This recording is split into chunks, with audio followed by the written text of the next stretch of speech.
Hello everyone, this is Sudhir and welcome my YouTube channel Study with Sudhir. Today we discuss chapter for agriculture for class 10th. आज हम discuss करेंगे agriculture पे। हमने जो पिछली जो वीडियो थी उसके अंदर हमने जो तीसरा जो टॉपिक चैप्टर था हमारा वो कंप्लीट किया है। आज हम फोर्थ चैप्टर को स्टार्ट कर रहे हैं। इसके अंदर हम पढ़ेंगे एग्रीकल्चर के बारे में। हम में से काफी ज्यादा जो लोग हैं वो डायरेक्टली या फिर लगभग हर एक जो व्यक्ति है वो डायरेक्टली या इनडायरेक्टली रूप से एग्रीकल्चर से जुड़ा हुआ, डायरेक्टली या फिर इनडायरेक्टली रूप से जुड़ा हुआ किससे, एग्रीकल्चर से। चलिए इसी पे डिस्कस करेंगे, एग्रीकल्चर के बारे में डिस्कस कर रहे हैं। और चलिए वीडियो को स्टार्ट करते हैं कि हमें इसके अंदर क्या क्या जो चीजें हैं वो पढ़ने को मिलेंगे। पहले इंट्रोडक्शन की बात करते हैं। इंट्रोडक्शन क्या है? Agriculture and our dependence over it. हम एग्रीकल्चर पे डायरेक्ट या फिर इनडायरेक्ट रूप से डिपेंडेंट है। हम कैसे? पहले बात करते हैं इंडस्ट्री। जो इंडस्ट्री हम क्या करती है, जो भी रॉ मटेरियल मिलता है इसे एक कॉस्टली जो प्रोडक्ट है उसके अंदर इसको कन्वर्ट है वो कर देती है। फूड ग्रेन्स मिलती है हमें, खाने की चीजें हैं जैसे गेहूं चावल है, ये सारी चीजें हमें मिलती हैं। फिर मिलता है ऑक्यूपेशन। जो ऑक्यूपेशन है वो भी यहाँ पे मैं बात करूं कि एक बड़ा जो पार्ट है लेबर का वो एग्रीकल्चर के अंदर लगा हुआ। लगभग 55% लोग एग्रीकल्चर करते हैं, प्राइमरी एक्टिविटी के अंदर है वो काम करते हैं। चलिए इस चैप्टर के अंदर हमें कौन कौन सी जो चीजें हैं वो पढ़ने को मिलेंगी उनके बारे में डिस्कस करते हैं। पहला जो आता है वो आता है टाइप्स ऑफ फार्मिंग। हमें अलग अलग तरह की जो फार्मिंग है वो पढ़ने को मिलेंगी। इंटेंसिव है, कमर्शियल है, इस तरह की जो फार्मिंग है वो हमें देखने को मिलेंगी। सेकंड है क्रॉप पैटर्न की, जो क्रॉपिंग जो पैटर्न है वो देखने को मिलेगा हमें। फिर मेजर क्रॉप्स के बारे में हम पढ़ेंगे। फिर टेक्नोलॉजी एंड इंस्टीट्यूट रिफॉर्म की जो टेक्नोलॉजी है और जो इंस्टीट्यूट है इनके बारे में पढ़ेंगे कि वो कैसे एग्रीकल्चर को हेल्प है वो करते हैं, कि जो टेक्नोलॉजी है उसने किस तरह से जो मदद है वो की है एग्रीकल्चर की। अब बात करें अगला जो पॉइंट आएगा वो आएगा फूड सिक्योरिटी। जो फूड सिक्योरिटी है उसके बारे में हम डिस्कस करेंगे इस चैप्टर के अंदर। और लास्ट में हम डिस्कस करेंगे impact of globalisation on agriculture, कि जो वैश्वीकरण है, जो ग्लोबलाइजेशन है उसका इम्पैक्ट क्या पड़ा है हमारे एग्रीकल्चर पे। ये सभी के सभी जो टॉपिक है वो पढ़ेंगे हम एग्रीकल्चर के अंदर। और अब हम स्टार्ट करेंगे टाइप्स ऑफ फार्मिंग। जो टाइप्स ऑफ जो फार्मिंग है ये पढ़ेंगे इस वीडियो के अंतर्गत। चलिए स्टार्ट करते हैं। चलिए अब बात करेंगे टाइप्स ऑफ फार्मिंग। जो टाइप्स ऑफ जो फार्मिंग है उसके बारे में पढ़ेंगे। हमें 3 तरह की जो एग्रीकल्चर है वो पढ़ने को मिलेगी इस टॉपिक के अंदर। और केवल इस वीडियो के अंदर हम केवल 2 ही डिस्कस करेंगे, प्रिमिटिव और इंटेंसिव। प्रिमिटिव और जो इंटेंसिव सब्सिस्टेंस फार्मिंग है उसके बारे में डिस्कस करेंगे आप लोगों के साथ। चलिए स्टार्ट करते हैं कि देखिए हमारे देश के अंदर अलग अलग प्रकार की जो फार्मिंग है वो की जाती है। पहले हम बात करेंगे 3 टाइप है वो पढ़ेंगे हम। पहले प्रिमिटिव सब्सिस्टेंस फार्मिंग। प्रिमिटिव शब्द है पुराना, कि मतलब पुराने तरीके से जो एग्रीकल्चर की जाती है उसको प्रिमिटिव बोलते हैं। सब्सिस्टेंस का मतलब होता है कि अपने जीवन निर्वाह के लिए, अपना जीवन जीने के लिए जिस प्रकार की जो कृषि की जाती है उसे सब्सिस्टेंस फार्मिंग बोलते हैं। प्रिमिटिव मेथड, इसके अंदर जो पुराने जो मेथड है उन्हीं का इस्तेमाल है वो किया जाता है। जैसे टूल हुए, मॉनसून है, मॉनसून पे डिपेंडेंट है पुराने जो टूल है, जैसे अब तो ट्रैक्टर है, मशीन है, इस तरह की जो इस्तेमाल है वो की जाने लगी। पहले ऐसा नहीं था, मॉनसून पे डिपेंडेंट थे और मेनली जो डिपेंडेंट थे वो नेचुरल फर्टिलिटी, जो नेचुरल जो फर्टिलिटी है उसी पे डिपेंडेंट थे लोग पहले। पर आज ऐसा नहीं है। आज केमिकल हुए या फिर और भी जो केमिकल है या फिर बायोकेमिकल है, अलग अलग तरह के जो फर्टिलाइजर है वो यूज किए जाते हैं। मैन्योर भी कई बार काफी बार यूज होता है एग्रीकल्चर के अंदर। इस एग्रीकल्चर को प्रिमिटिव सब्सिस्टेंस एग्रीकल्चर को स्लैश एंड बर्न के नाम से भी जाना जाता है। अब ये सुन लीजिए क्या है कि देखिए हमारे पास ये फॉरेस्ट है, इसमें पेड़ थे, यहाँ पे पेड़ है, यहाँ पे भी पेड़ है, ये सभी क्या है, यहाँ पे ट्री है। तो इनको क्या करते थे, ये जब मानव कृषि करना इसने स्टार्ट की तो पहले इनको काटते थे। बड़ी मात्रा में पेड़ों को काटा जाता था और काटने के बाद इन पर जो फायर है मतलब आग है वो लगा दी जाती थी। जब इनको आग लगा दी जाती थी तो बचती थी राख। क्या बचती थी? स्लैश मतलब राख है वो बचती थी। और जब राख बचती थी तो उसके अंदर क्या थे, ये यहाँ के जो लोग थे या जो कृषि करते थे जो लोग, वो क्या करते थे, इसके अंदर जो सीड्स है वो बिखेरते थे। जो सीड्स है उनको बिखेर देते थे और कुछ टाइम के बाद अपनी जो फसल है वो तैयार हो जाती थी।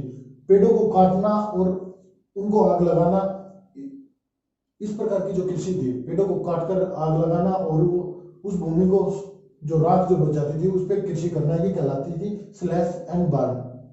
स्लैश मतलब साफ करने, मतलब जो राख होती है उस पे, और बर्न करके उसको जला के, पेड़ों को काटकर और जलाकर जो कृषि जो की जाती थी उसको बोलते हैं स्लैश एंड बर्न। इसमें जो प्रोडक्टिविटी है वो कम होती थी, कि इसमें जो उत्पादन है वो कम होता था, केवल अपनी जो बेसिक जो नीड्स होती है उनको ध्यान में रखकर इस प्रकार की जो कृषि है वो की जाती है। केवल अपनी जो बेसिक जो नीड्स है, अपनी केवल अपनी आवश्यकता को पूरी करने के लिए इस प्रकार की जो कृषि है वो की जाती है।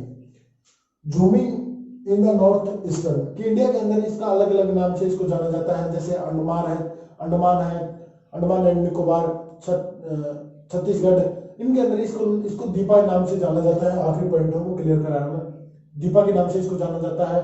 और जबकि जो मणिपुर है उसके अंदर पामिल पामिल है, या पामलू, सॉरी पामलू पामलू के नाम से इसको जाना जाता है। और नॉर्थन ईस्टर्न जो स्टेट है उनके अंदर इसको जूमिंग के नाम से जाना जाता है, जूम की कृषि के नाम से इसको जाना जाता है। अगला पॉइंट है शिफ्टिंग फार्मिंग। जो शिफ्टिंग फार्मिंग है वो क्या होती है, अब मैं आपको एक बार समझा देता हूँ शिफ्टिंग फार्मिंग क्या होती है। जैसे ये फॉरेस्ट रीजन है, कोई भी, पहले लोग यहाँ पे कृषि करते थे और कुछ टाइम के बाद उन्होंने यहाँ पे कृषि करने के बाद 3 से लेकर 5 साल में इसकी जो फर्टिलिटी है वो कम हो जाती है, इस सॉइल की जो फर्टिलिटी है वो कम हो जाती है। और फर्टिलिटी कम होने के बाद सपोज कर लीजिए ये स्थान है ए और ये दूसरे स्थान पे शिफ्ट हो जाते हैं, स्थान है ये है प्लेस बी, और यहाँ पे एग्रीकल्चर है वो करने लग जाते हैं और ए प्लेस से बी प्लेस पे गए हैं, तो इसी को बोलते हैं हम शिफ्टिंग फार्मिंग या शिफ्टिंग कल्टीवेशन है, इसी के नाम से इसको जाना जाता है। अगला जो पॉइंट है वो इसके अंदर ये बता रहा है कि नेचुरली रिकवर हो जाती है, कि मतलब दोबारा से ये फर्टाइल है हो जाती है। कब से? 10 साल से लेकर 15 साल के बीच में ये दोबारा से ये जो सॉइल है, जहाँ पे इस सॉइल की जो फर्टिलिटी, ये जो लैंड है इसकी फर्टिलिटी कम हो गई है, तो यहाँ पे भी दोबारा से जो पेड़ है वो उग जाते हैं और 10 से लेकर 15 साल के बीच में क्या होती है, दोबारा से फर्टाइल हो जाती है। अगला है कि non by has the various name. हाँ, इसके अलग अलग नाम है जो मैंने आपको पढ़ाया, जैसे दीपा है, पामलू है, जूमिंग है, ये अलग अलग नाम है इस कल्टीवेशन के। आपको समझ आ गया होगा। अब बात करते हैं इंटेंसिव। जो दूसरा है हमारा वो है intensive farming, intensive subsistence farming. Intensive का मतलब होता है कि आधुनिक, कि मतलब ज्यादा उपज के लिए इस प्रकार की जो एग्रीकल्चर है वो की जाती है। अब ये कहाँ की जाती है? ये की जाती है जहां पे हाई पॉपुलेशन, ज्यादा पॉपुलेशन है, उन स्थानों पे की जाती है। और क्यों? क्योंकि वहां की जो फूड है उसकी आवश्यकता ज्यादा पड़ती है, मोर फूड फॉर देम, उनके लिए जो फूड है उसकी आवश्यकता ज्यादा पड़ती है। पर जो लैंड है उसकी लिमिट है, जो लैंड है उसकी लिमिट है कि वो केवल एक लिमिटेड ही मात्रा में हमारे पास है, कि मतलब कहने का मतलब है कि जो लैंड रिसोर्स है वो हमारे पास लिमिटेड ही है। तो हाउ टू प्रोड्यूस मोर, कि हम कैसे ज्यादा उपज करें, कि देखिए पॉपुलेशन ज्यादा है तो फूड की आवश्यकता ज्यादा पड़ेगी, तो इसको उपज कैसे करें हम ज्यादा, क्या करें कि जिसके कारण कि जो प्रोडक्शन है वो ज्यादा हो। तो इसके लिए क्या हो कि जो लेबर इंटेंसिव है वो ज्यादा होती है, कि जो लेबर है वो ज्यादा काम करते हैं और इसके अंदर जो मशीनों का जो प्रयोग है वो काफी कम किया जाता है, क्योंकि और इसके अंदर जो फील्ड होते हैं, जो खेत होते हैं वो काफी छोटे होते हैं। Heavy dose of biochemical input and irrigation, और ज्यादा मतलब जो बायोकेमिकल है उसका इस्तेमाल किया जाता है ज्यादा से ज्यादा इनपुट के लिए, और इरिगेशन और जो सिंचाई है वो भी की जाती है। ये समझ आ गया आपको कि जो प्रोडक्शन है उसको ज्यादा करने के लिए क्या करते हैं, लेबर इंटेंसिव है, बायोकेमिकल इनपुट है और जो इरिगेशन है इसका इस्तेमाल है वो ज्यादा किया जाता है। और इसके अंदर की जो फार्म होते हैं वो छोटे होते हैं और इसलिए जो मशीनों का जो प्रयोग है वो कम किया जाता है। Why this situation occurs, ये जो सिचुएशन है वो कैसे पैदा हो गई, ये सिचुएशन कैसे पैदा हो गई कि ये हाईली मतलब हाई जो पॉपुलेशन है वो उसके लिए, और हाई पॉपुलेशन है और जो लैंड है वो कम है, ऐसी सिचुएशन कैसे पैदा हो गई? क्योंकि देखिए इसके लिए क्या है, एक वंशवाद है कि इनहेरिटेंस का मतलब है कि हमारी जो संपत्ति है वो हमें अपने पूर्वजों से मिली है, फिर हम आने वाले अपने बच्चों को जो है अपनी ये जो संपत्ति है वो दे देंगे अपनी संपत्ति। तो पीढ़ी दर, जिसको लोकल भाषा में हम बोलते हैं हिंदी में पीढ़ी दर पीढ़ी, ऐसी जो शिफ्ट है वो होती रहती है। इसके कारण फिर क्या है, reduce the land size holding, और जो खेतों का जो आकार है वो छोटा होता जाता है। देखिए सपोज कर लीजिए एक फार्मर के पास 3 हेक्टेयर लैंड है, उसके 3 पुत्र हो गए, तो एक एक हेक्टेयर है वो सभी के अंदर चली गई, उनके जो लड़के थे, जो सन्स थे, उनके अंदर, सभी के अंदर क्या चली गई, एक एक हेक्टेयर है वो चली गई। जब एक एक हेक्टेयर है वो चली गई तो इससे क्या हुआ कि जो लैंड है, लैंड का जो साइज है वो लगातार क्या हो रहा है, रिड्यूस हो रहा है, मतलब लगातार कम होता जा रहा है।